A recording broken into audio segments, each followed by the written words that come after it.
देबो अरे गंगा जी नहाइबो गे मैया काला सा देबो अरे अंगना लिपइबो गे मैया तोहके भूलइबो। एक बार प्रेम से बोल दी सच्चे दरबार की क्या बात भैया।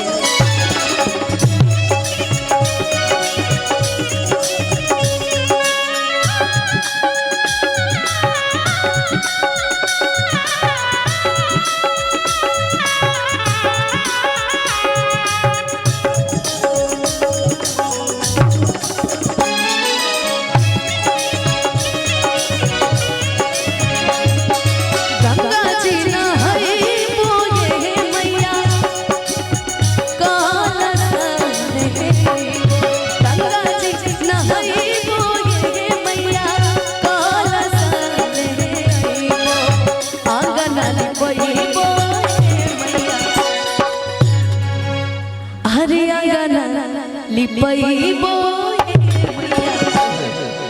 और अरे अंगना लिपइबो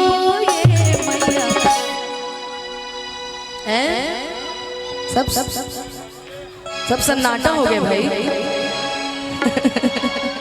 कि अंगना लिपइबो मैया तो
भोगवाला